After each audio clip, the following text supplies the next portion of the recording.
police officer stormed into the kitchen like he owned the place, boots squeaking on the tile, one hand resting near his holster as the other jabbed at the man in the white chef's coat. Steam rose from the stoves, pans hissed, and a half-dozen stunned staff froze mid-dinner rush as he shouted, "I said, empty your pockets now." To someone glancing in from the dining room, it might have looked simple.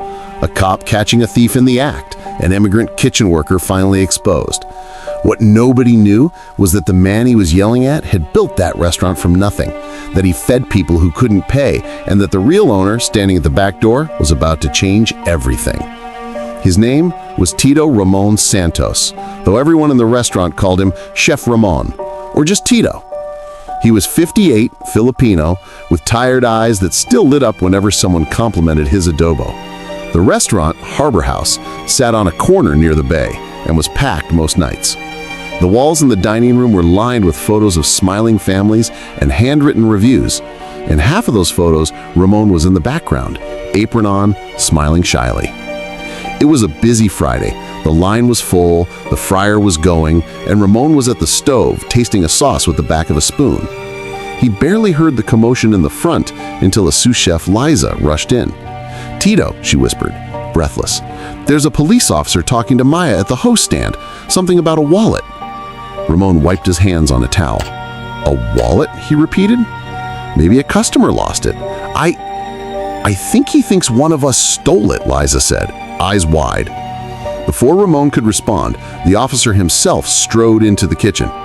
He was in his mid-30s, white, buzz cut, uniform as crisp as his attitude. His name tag read, J. Hunter.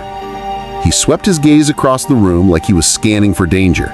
When his eyes landed on Ramon, brown-skinned, middle-aged, clearly in charge, something hardened in his expression. "You," Officer Hunter snapped, pointing, "step away from the stove." The kitchen went silent except for the bubbling pots. Ramon frowned, confused. "Sir, is everything okay?" "No, everything is not okay," Hunter said, moving closer. "A customer at table 7 reported his wallet missing, said he last had it when he paid his bill. Restaurant called it in. I check your cameras, I see you disappear into the back with the check presenter. You haven't left this room since, so we're going to make this easy. Empty your pockets." Ramon blinked. "The check presenter?" he repeated slowly. "I take it to Maya at the register. She handles the payments." Hunter smirked. "Funny. On the cameras, I saw an Asian guy in a white coat go into the back hallway with it. That you? Or you got another Asian guy in a white coat back here?" A few of the younger staff stiffened. One of the dishwashers muttered, "He's not even Chinese, man," under his breath. Ramon felt heat rise in his cheeks. "I'm Filipino," he said quietly, "and I did not take anything. You can ask Maya, ask anyone. We work honest here." Hunter stepped in so close that Ramon could feel the officer's breath on his face. He jabbed a finger at Ramon's chest, just like in the photo you're imagining. "I didn't ask about your life story," he said. "Wallet's gone, you're the one who handled the payment, and I've been doing this long enough to know how this goes. People think they can skim a little off the top and no one will notice. Empty your pockets." Behind Ramon, his staff hovered, staring. Liza with a towel in her hands, 2 line cooks frozen mid-chop, the dishwasher peeking around a stack of plates. At the far end of the kitchen, near the back door, a man in a blazer had just stepped in, unnoticed. His name was Mr. Whitaker, and he was the official owner of Harbor House, on paper at least. Ramon's hands shook. He wasn't afraid of what the officer would find. There was nothing in his pockets but a pen and a folded grocery list, but the way Hunter looked at him made his stomach twist, like he'd already been tried and convicted. "I will show you," Ramon said finally, his voice steadying, "not because you shout at me, because I have nothing to hide." Before we continue the story, let me know what country you're watching from. Hit the like button if you love this story, and please subscribe if you are new to my channel. Let's continue. He pulled out his pockets slowly. A ballpoint pen, a small rosary his wife had given him, some receipts, an old wrinkled grocery list. No wallet. Hunter's jaw tightened. "Where is it?" he demanded. "I don't know," Ramon said. Maybe the guest left it in the bathroom or in the car. The guest saw you take the check presenter and disappear into the back, insisted Hunter. You expect me to believe it just vanished? I expect you to believe I am not the thief, Ramon replied, a tremor finally creeping into his voice. I've worked in kitchens for 30 years. You can ask anyone in this neighborhood. Yeah? Thing is, I don't know you, Hunter said. All I see is a guy who fits the story. The story, Lisa cut in, unable to stay quiet. What story is that exactly? Hunter shot her a warning look. Stay out of this, ma'am, or do I need to search all of you? The staff exchanged anxious looks. Ramon lifted a hand slightly. Please, don't shout at my people. If you want to search, search, but do it with respect. Hunter laughed, a sharp, uncomfortable sound. Respect? I show respect to people who earn it. You want that?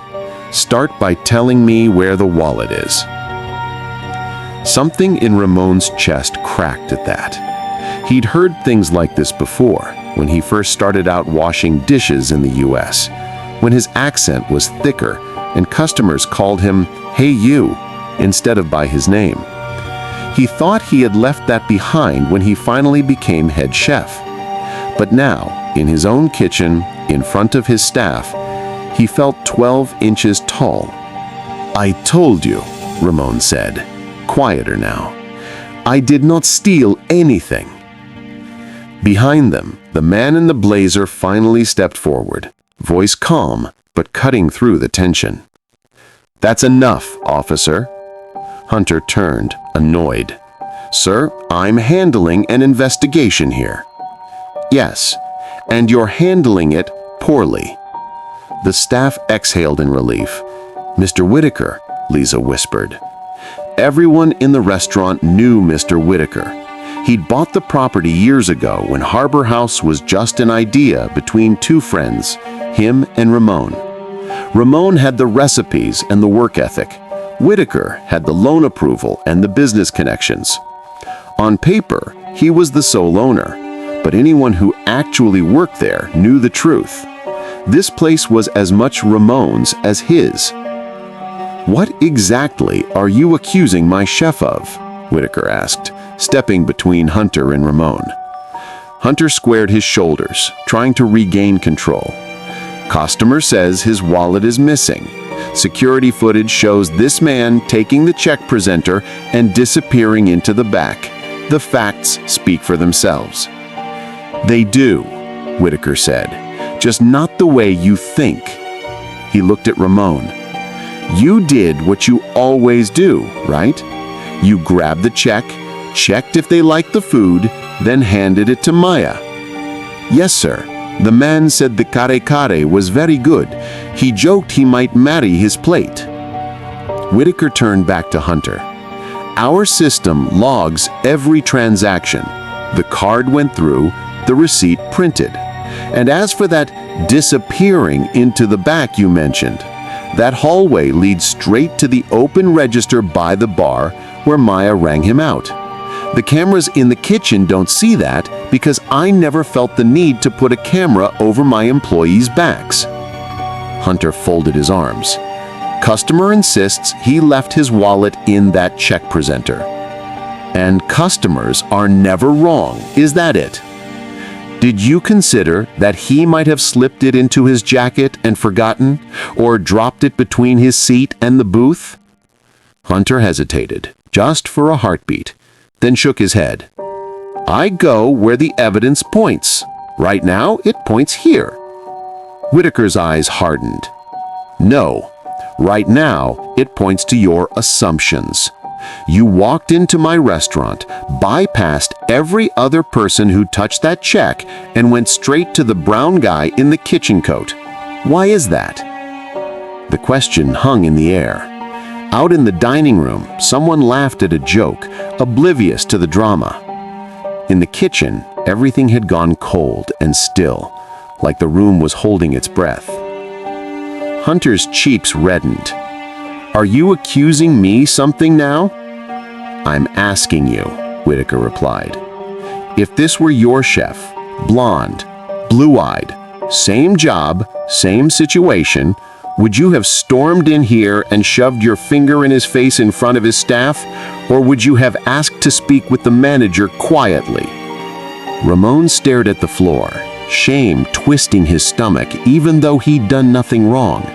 This was his worst fear, not the accusation itself, but the way it stripped him of dignity in front of his people, as if 30 years of honest work could be erased by one suspicious glance. A voice crackled over Hunter's radio, cutting through the silence. Unit 23, be advised, wallet from Harbor House has been located. Caller reports it was found in his jacket pocket. Repeat, wallet has been located, no theft. The whole kitchen seemed to exhale at once. Lisa covered her mouth. One of the line cooks muttered, "Ay nako," under his breath. Ramon closed his eyes. Hunter's face went pale. He lifted the radio to his mouth, turning slightly away. "Copy that," he said stiffly. "Stand by." He turned back slowly. His eyes moved from Whitaker to Ramon to the staff, all of them watching.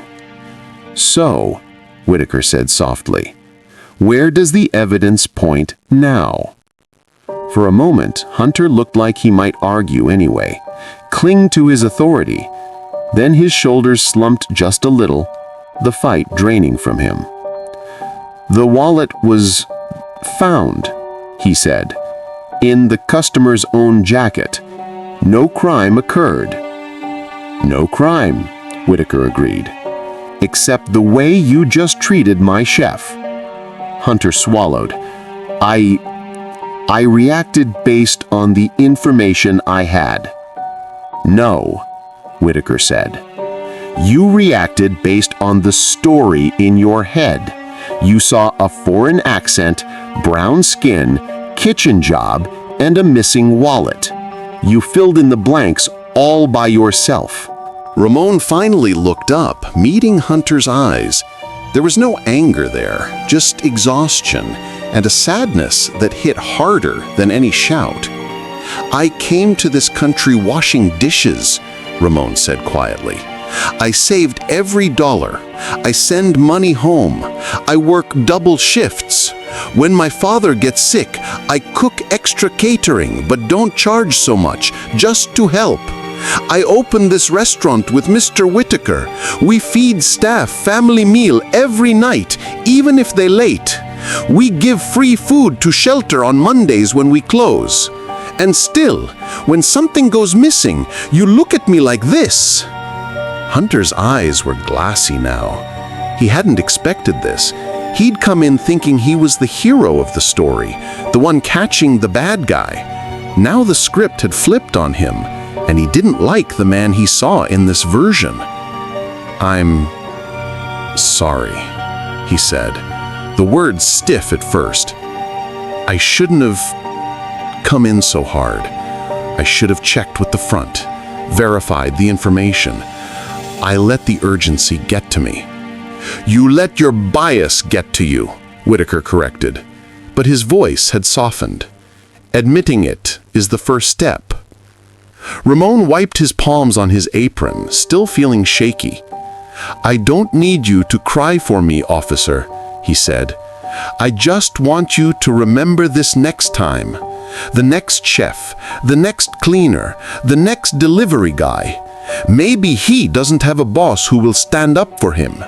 Maybe he just goes home feeling like dirt because somebody decided he fit the story." Hunter's eyes were glassy now. He hadn't expected this.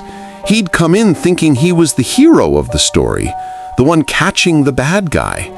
Now the script had flipped on him, and he didn't like the man he saw in this version. "I'm sorry," he said, the words stiff at first. "I shouldn't have come in so hard. I should have checked with the front, verified the information. I let the urgency get to me." "You let your bias get to you," Whitaker corrected, but his voice had softened. Admitting it is the first step. Ramon wiped his palms on his apron, still feeling shaky. "I don't need you to cry for me, officer," he said. "I just want you to remember this next time. The next chef, the next cleaner, the next delivery guy. Maybe he doesn't have a boss who will stand up for him. Maybe he just goes home feeling like dirt because somebody decided he fit the story." Hunter nodded slowly. "You're right," he said. "I don't know if it matters, but I'll be filing my own report on myself. I need to look at some things." Whitaker studied him for a moment, then gave a small, tired nod. "If you're serious, you know where to find us. We'll be here, working, like we always are." Hunter took a step back, then another. The kitchen staff parted, leaving a clear path to the door. As he left, he glanced back once at Ramon, who was turning back to his stove, checking a pot that had started to boil over. "I really am sorry, Chef," he said quietly. Ramon didn't answer right away. He stirred the pot, took a breath, then looked over his shoulder. "The stove will burn if I don't pay attention," he said. "That's the thing about kitchens. They don't stop because someone disrespects you. You still have to feed people." After the officer left, the kitchen stayed silent for a beat, then slowly returned to life. Pans sizzled, orders were called, the dinner rush resumed. Liza put a hand on Ramon's shoulder. "Tito," she said softly, "are you okay?" He replied, "I'm fine. We have customers. Let's cook." Later that night, when the last table had left and the chairs were stacked, Mr. Whitaker poured 2 cups of coffee and sat with Ramon at a corner table. "I'm sorry you had to go through that in your own kitchen." Ramon answered, "It's not the first time, but maybe tonight it will be the last time for him." He stared out at the empty dining room, at the photos on the walls, at the sign by the door that read, "Everyone is family here." "You know," he added quietly, "I can forgive a mistake, but I won't forget how it felt when he walked in and decided who I was before I opened my mouth." "That feeling," Whitaker said, "is why we keep this place the way we do, why we treat people better than we were treated." Ramon nodded. In the morning, he'd wake up early, go to the market, start the stock for the day. The kitchen would fill with the smell of garlic and onions and simmering bones. People would come in, hungry and laughing, and he'd feed them like he always did. And somewhere out there, a police officer would remember the night he accused a Filipino chef of stealing, only to learn he'd been pointing his finger at the very restaurant he was supposed to protect. Thank you for watching to our Badge Injustice stories. If you want to watch more stories like this, click the videos above. See you again tomorrow.